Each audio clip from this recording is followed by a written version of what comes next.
Today's video is going to be a guide on how to care for your leopard gecko. What you're looking at right now is my leopard gecko's tank. The first thing you're going to need for your leopard gecko is some place to keep them. Our leopard gecko is in an exo-terra medium-low. It has front opening doors and front and top ventilation. The small is definitely too small for even a single leopard gecko, while the large would be really great if you have multiple females living together. Other housing options would be a 20-gallon long fish tank. There's also all sorts of custom wooden vivariums that you can find online. Now that you have a place to keep your gecko, you're going to need some way to keep them warm. The only things you want to use for heating is going to be an under tank heater or a heat mat.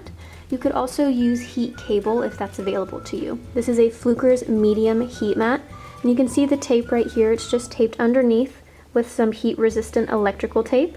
You never want to use heat lamps with leopard geckos. Heat lamps are meant for heliothermic diurnal reptiles, which are sun-loving reptiles that come out during the day, which is the exact opposite of a leopard gecko. Leopard geckos are crepuscular or nocturnal, meaning they're active at night and most active at dawn and dusk, where there's very little sun and where temperatures are much lower. Heat lamps are typically 60 to 150 watts of energy, and they burn out every 1 to 3 months. So you're always going to be buying new ones, and you're always going to be throwing old ones away, which is bad for your wallet, bad for the environment, because it's wasteful having to throw away all these products. Plus you're using so much electricity.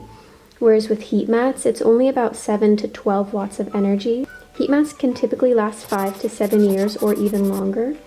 So it's much better for the environment because it's lower energy demand. Plus they last so long that you never have to buy new ones until years down the road, which also makes it better for your wallet because again, don't have to buy any more stuff. So now that you've got your enclosure and your heat mat, you're going to want to install your heat mat on one side. Leopard geckos are ectothermic, meaning they don't make their own body heat. They rely on their outside environment in order to regulate their temperature. When your leopard gecko gets too hot, they need to move to a cooler spot, and if they get too cold, they need to go move somewhere to warm up. So that's why you want to have one hot side and one cold side. If you were to put the heating in the middle, then it would make your whole tank just one general temperature, and they would never be able to really cool down. The next thing you're going to need are a minimum of 2 and ideally 3 hides. For the warm hide, you want to make sure it has an open bottom, so you can see this is just a half log with nothing on the bottom. This means that her heat mat, the heat can penetrate upwards while she's sleeping in there. If you have something with a solid bottom, the heat won't be able to travel upwards and they won't be able to stay nice and warm. Your cold hide can really be anything. There's a lot of really fun, fancy caves that they have that look like dinosaur eggs. This cave is made out of excavator clay. If you are using excavator, just make sure you only use it on the cold side. You cannot use it with a heat mat because it'll trap the heat and actually crack the glass underneath your tank. So make sure you use it only on the cold side.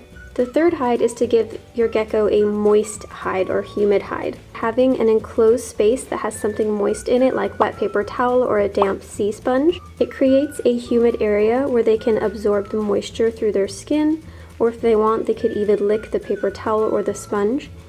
Some people use moss, but I don't recommend the moss because some geckos will eat moss and they can actually get impacted. So use something they can't ingest, again like wet paper towel or a sponge. Having a humid hide can also help with a gecko that has difficulty shedding. It can make it a lot more comfortable for them and easier, so that way they don't accidentally tear their skin when they shed. And it also helps prevent them getting stuck shed on their toes or on their tail to significantly decrease the risk of amputation from stuck shed.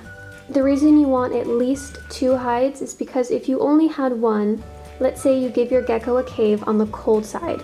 Because they're nocturnal, the first instinct is going to be to go and hide during the day.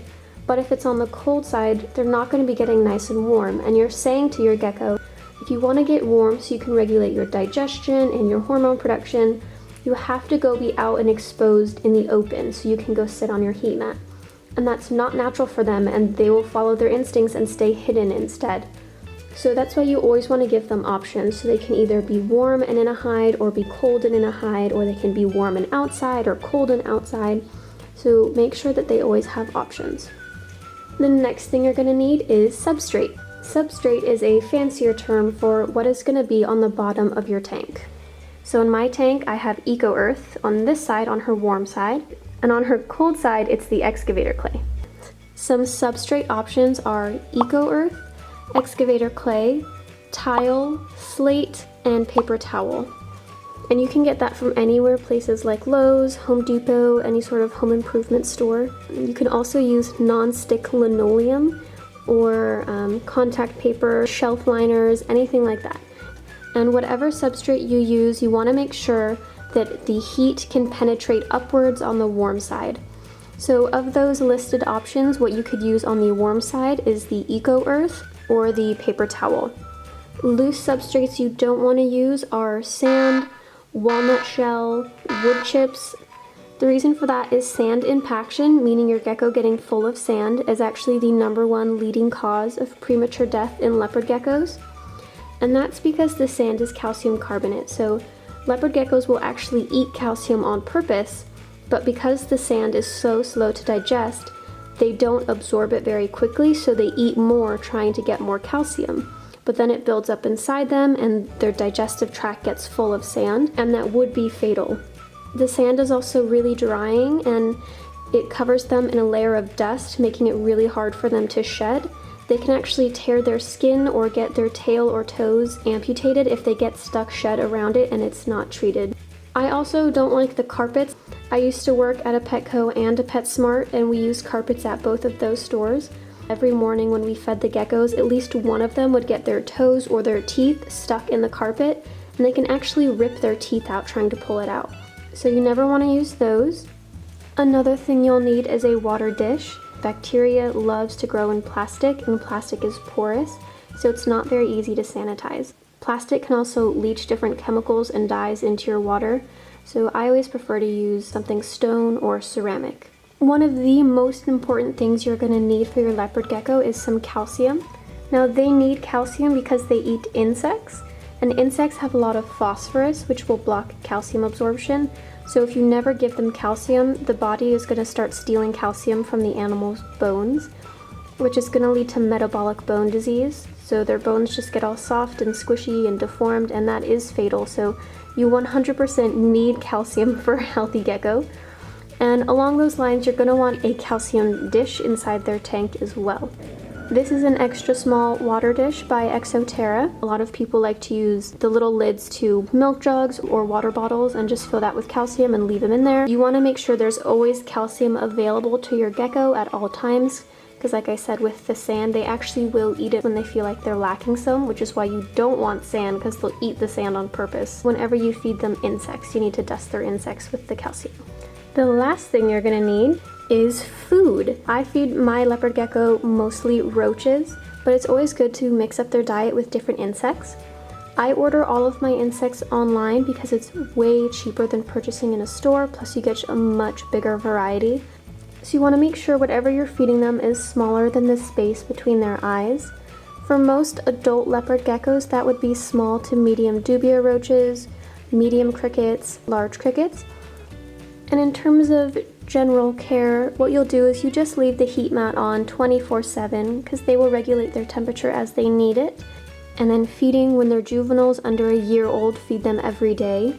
When they're over a year old, start feeding every other day, and once they're about a 1.5 to 2 years old, you'll feed insects every 2 to 3 days.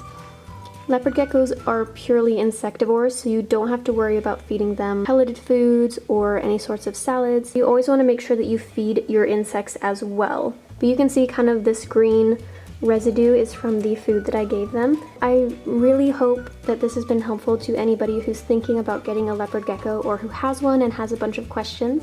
I will be making videos on each of these topics individually. If you have any questions, comments, or suggestions, just leave them down below. I love getting feedback, and I also love talking to you guys. See you next time. Bye!